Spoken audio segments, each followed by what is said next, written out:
हाँ अशोक, आप ही से हम पूछ रहे हैं क्योंकि कांग्रेस का समर्थन आम आदमी पार्टी को, जेडीयू का समर्थन आम आदमी पार्टी को, लेकिन जेडीयू और कांग्रेस के बीच में बिहार में सहमति नहीं।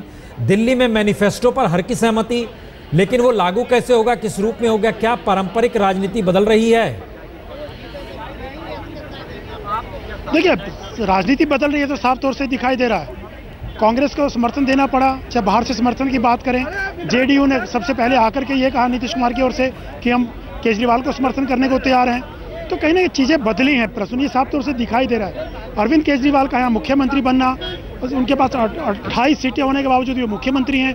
कांग्रेस हिम्मत नहीं कर पा रही है कि उनसे समर्थन विड्रॉ करें। केजरीवाल बेशक आशंका व्यक्त करें कि मेरे 48 घंटे मेरे पास हैं, लेकिन कहीं ना कहीं चीज़ें बदली हैं, साफ तौर से दिखाई दे रहा है। और केजरीवाल जिस ढंग से पानी बिजली की जो कमिटमेंट थी उसको उन्होंने पूरा किया, आते ही दोनों वादे उन्होंने पूरे किए। तो कहीं ना कहीं दिखाई दे रहा है कांग्रेस नहीं कह पा रही है। कांग्रेस इतना जरूर कह रही है कि हम उनके साथ हैं, जो समर्थन हमने देने की बात की थी अभी भी समर्थन देंगे। कब तक देंगे वो अलग बात है, लेकिन कांग्रेस कोई धमकी देने की स्थिति में नहीं है केजरीवाल को। बेशक दोनों की विचारधारा अलग है। कांग्रेस को गालियां देकर के केजरीवाल सत्ता में लौटे हैं। तो तमाम चीजें हैं प्रश्न, तो चीजें बदली हुई हैं और आगे बदल भी रही हैं, साफ तौर से दिखाई दे रहा है। नहीं, एक चीज और बताइए, हम अक्सर देखिए आपसे बात जब भी किया करते थे तो विधानसभा नहीं बल्कि संसद के परिसर से आप खड़े रहते थे।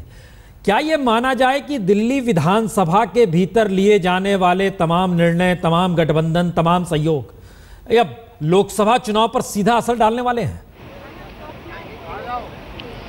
देखिए प्रश्न अभी कहना बड़ा मुश्किल होगा लोकसभा चुनाव को लेकर के, लेकिन दिल्ली की राजनीति ने बदलाव की संकेत दिए हैं पूरे तौर से। और कहीं ना कहीं लोकसभा में प्रकाश कारात जो सीपीएम के महासचिव हैं, उनका बयान आता है कि नॉन कांग्रेस नॉन बीजेपी के लिए भी अरविंद केजरीवाल कहीं ना कहीं फैक्टर होंगे। तो ये बहुत बड़ा अपने आप में बयान था। 2 दिन पहले जो प्रकाश कारात ने बयान दिया, तो अरविंद केजरीवाल को अब इग्नोर नहीं किया जा सकता। उनकी राजनीति को सेंटर में भी इग्नोर नहीं किया जा सकता। उसका इफेक्ट जो है, चाहे महाराष्ट्र हो, हरियाणा हो या सेंटर की पॉलिटिक्स में, साफ तौर से दिखाई दे रहा है। अब चाहे वो बीजेपी के बड़े लीडर हों या कांग्रेस के बड़े लीडर हों, कहीं ना कहीं जो आपकी पॉलिटिक्स है आम आदमी की, जो उनका तरीका है काम करने का, उससे कहीं ना कहीं असर उन पे दिखाई दे रहा है। तो लोकसभा के चुनाव में भी कहीं ना कहीं असर जरूर दिखाई देगा। और अरविंद केजरीवाल को 2014 के चुनाव में कोई भी पार्टी उस ढंग से इग्नोर नहीं कर सकती जिस ढंग से दिल्ली में पोलिंग से पहले ये तमाम पार्टियां सवाल उठाया करती थी, इनकी क्रेडिबिलिटी को लेकर के, इनकी एग्जिस्टेंस को लेकर के। तो अब 2014 में उस ढंग से वो खारिज नहीं कर पाएंगी, ये बात सच है। कहीं ना कहीं अरविंद केजरीवाल 2014 में भी चाहे बीजेपी हो या कांग्रेस के लिए कहीं ना कहीं एक चुनौती बन के जरूर रहेंगे।